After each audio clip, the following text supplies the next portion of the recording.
सर्वेभ्यो नमस्कारः। श्रुतिस्मृतिपुराणानाम् आलयं करुणालयं नमामि भगवत्पादशङ्करं लोकशङ्करं। सर्वमङ्गलमाङ्गल्ये शिवे सर्वार्थसाधिके शरण्ये त्र्यम्बके गौरि नारायणि नमोऽस्तुते। 53तमः श्लोकः। विभक्तत्रैवर्ण्यं व्यतिकरितलीलाञ्जनतया विभाति त्वन्नेत्रत्रितयमिदमीशानदयिते पुनः स्रष्टुं देवान् द्रुहिणहरिरुद्रानुपरतान् रजः सत्त्वं बिभ्रत्तम इति गुणानां त्रयमिव। पदच्छेदः।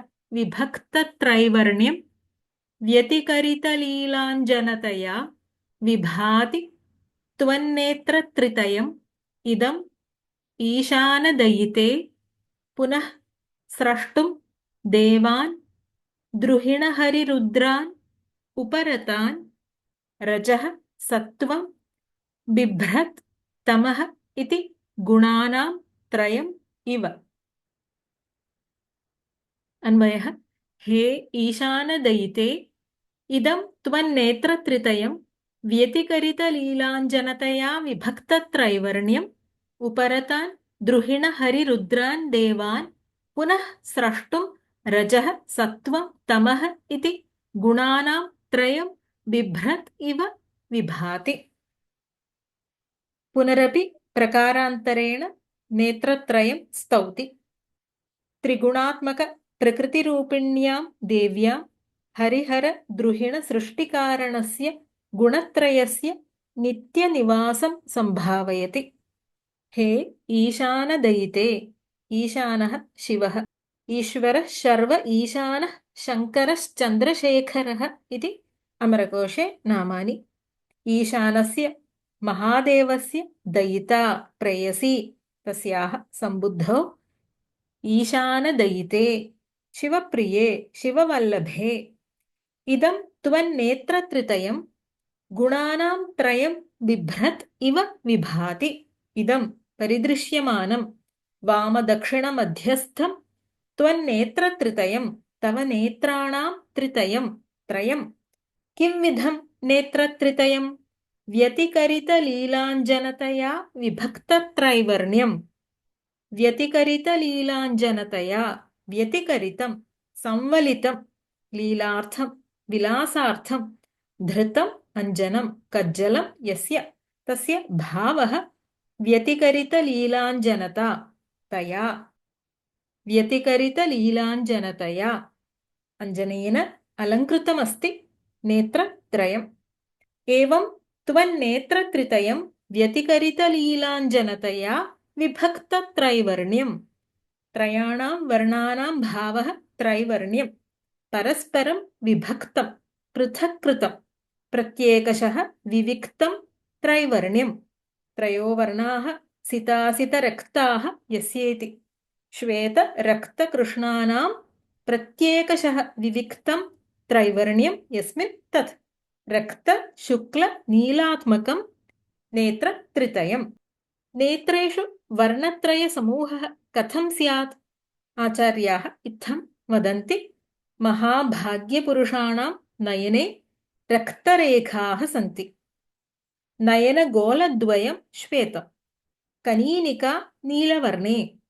यद्यपि कनीनिका नीला अथवा कृष्णा, तथापि देव्याः तृतीये नयने कनीनिकायाः नैल्याभावात् श्वेतवर्णतया व्यतिकरितलीलाञ्जनतया इत्याह।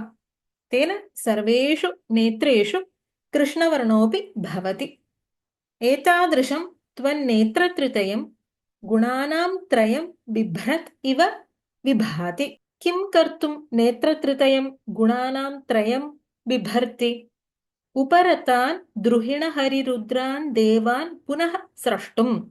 उपरतान् आत्मनि विलीनान् प्रलये तिरोहितान् द्रुहिणहरिरुद्रान् देवान्। द्रुहिणश्च हरिश्च रुद्रश्च तान् ब्रह्म विष्णुमहेश्वरान् कालधर्मेण त्यक्तशरीरान् सृष्ट्यादिकर्तॄन् देवान् अमुं श्लोकं वयम् अधीतवन्तः खलु। विरिञ्चिः पञ्चत्वं व्रजति हरिराप्नोति विरतिं विनाशं कीनाशो भजति धनदो याति निधनम् इति। तान् देवान् पुनः स्रष्टुं प्रलयान्तरम् अस्मिन् ब्रह्माण्डे भूयो निर्मातुम् उत्पादयितुं सृष्ट्यादिकार्यार्थं तेषां सर्जनं कर्तुं रजः सत्त्वं तमः इति गुणानां त्रयं। रजः रजोगुणः, सत्त्वं सत्त्वगुणः, तमः तमोगुणः इति इत्येवं गुणानां त्रयं सत्त्वरजस्तमःसंज्ञकानां गुणानां त्रयं त्रितयं बिभ्रत् दधत् धारयत् इव विभाति विराजते प्रकाशते नेत्रत्रयं तथा भाति। रजसा द्रुहिणस्य सृष्टिः, सत्त्वतः हरेः, तमसा रुद्रस्येति भगवत्याः वीक्षणमात्रेण तेषाम् उत्पत्तिः। अत्र सत्त्वगुणः श्वेतवर्णः, रजोगुणो रक्तवर्णः, तमोगुणो नीलवर्णः इति कविप्रसिद्धिः। नयनगतस्य श्वेतरक्तनीलरेखात्रितयस्य सत्त्वरजस्तमोगुणत्वेन उत्प्रेक्षा अत्र। नेत्रत्रितयं पुनः ब्रह्मादिसर्जनाय तत्कारणगुणत्रयधारि इव भातीत्यर्थः।